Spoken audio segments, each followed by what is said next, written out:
Hey guys, it's me, Susie Q180. I am a crazy, kooky, unpredictable, free-spirited, kind, and a little bit quirky person. I am here to just share my journey with anyone who may need a little encouragement, support, someone to relate to, and that's why I'm here. Today I started a new book by Brené Brown, and I haven't actually ever read a book or listened to a book by her. I've heard lots of excerpts and read quotes and things like that that have always impressed me and resonated with me. But this is my first time to start a book. I'm really grateful that I stumbled across it because it seemed to really speak to where I'm at currently on the issue or the notion of belonging.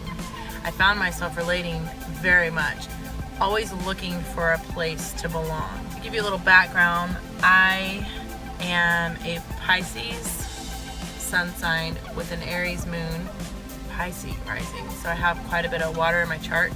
For those of you that can understand that part of me, so I have fire and water, a little bit of an anomaly. I have a lot of Libra in my chart as well. So I'm a very emotionally charged, deeply connecting, impulsive, risk taker, leader, yet people pleaser, free spirit, yet deep, type of personality who likes to communicate and express myself very extrovertedly. I am an ENFP on the Myers-Briggs scale.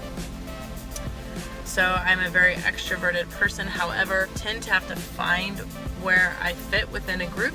So I'm not necessarily one that will go into a group of strangers by myself and just get to know everyone. I tend to observe a little bit. So that's my preface to help give you an idea of my personality. I come from a family, a very conservative Christian upbringing, and very strict and very controlled environment. There wasn't a lot of freedom to express myself growing up.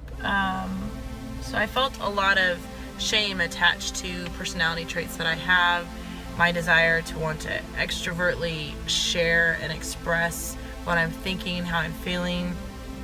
That wasn't a popular notion in my household growing up. However, I did feel very safe for the most part, and the practical matters of home, my mom was very good at creating an ability to learn how to care for my family as I got older, like how to cook and clean and take care of things. My mom is a very focused, and as well as a couple of my siblings, very focused, very task oriented and detailed, very steady, a lot more structured than I am.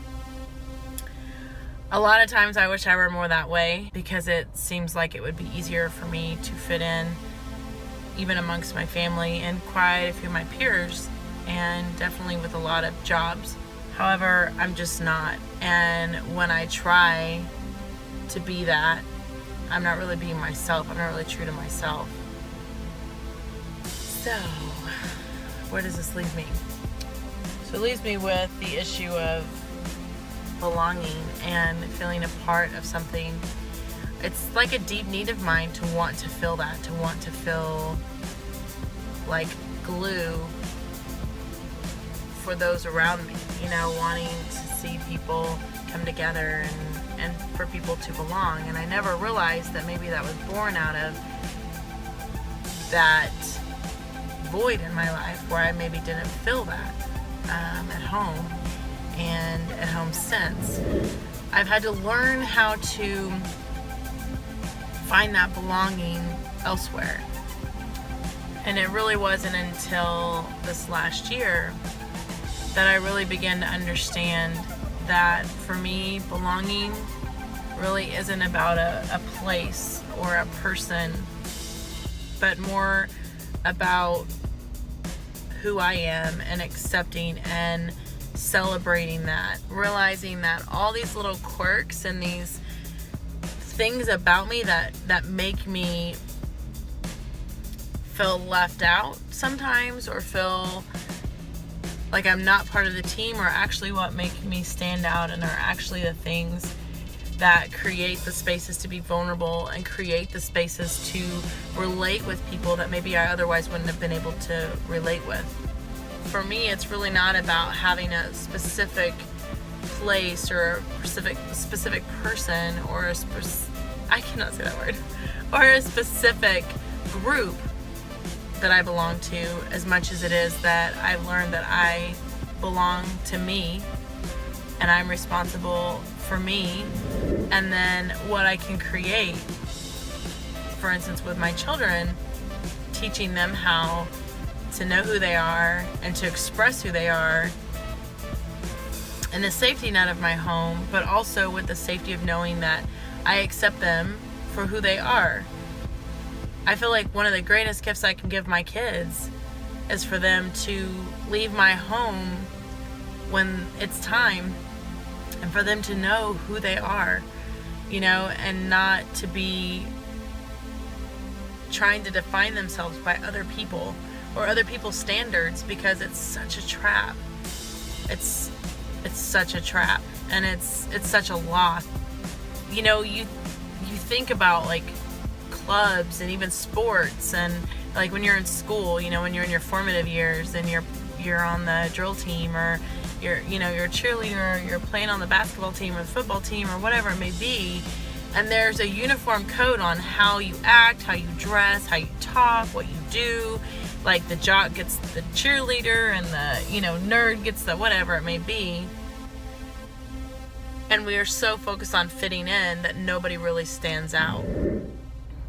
And it's often those people that stand out that just seem so weird and off that really make the difference, because they've learned at some point that there's treasure in that. There's a treasure in having the confidence to be who you are unapologetically, and to contribute that to the world. When I find myself struggling with the fact that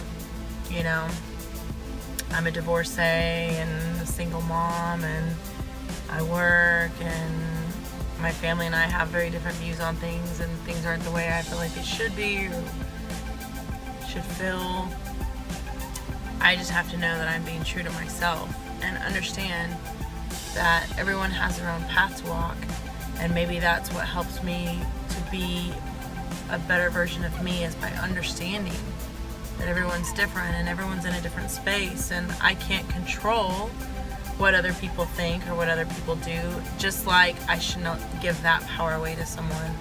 I have to be true to myself, and I have to be focused on where my priorities lie, with home and with kids and family and friendships. I hope that if you're watching this, and if you've made it all the way through, congrats. But maybe this is resonating with you. Maybe you're in a place that I was in a year ago, where I just didn't understand, like, why do I have such a hard time finding my place basically in my past, with my family and marriages? Why do things change so rapidly for me, or change so much, or why does it always feel unsettled?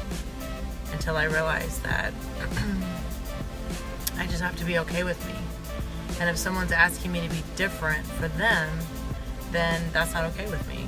And I'm willing to walk away from that at this point in my life, rather than trying to be something for someone else so that they can tolerate my existence.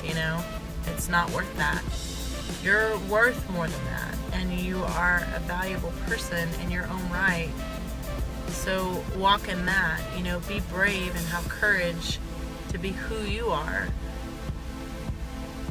and not what someone else wants you to be, because the true connection lies in you being you,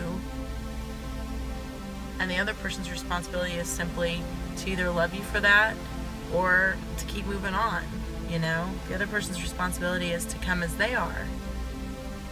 I hope you all are fantastic today, Thank you for being part of my little ramblings here, my Monday ramblings. And I'll continue to share more as I have a little bit more insight. So, love you guys. I'll talk to you soon. Bye.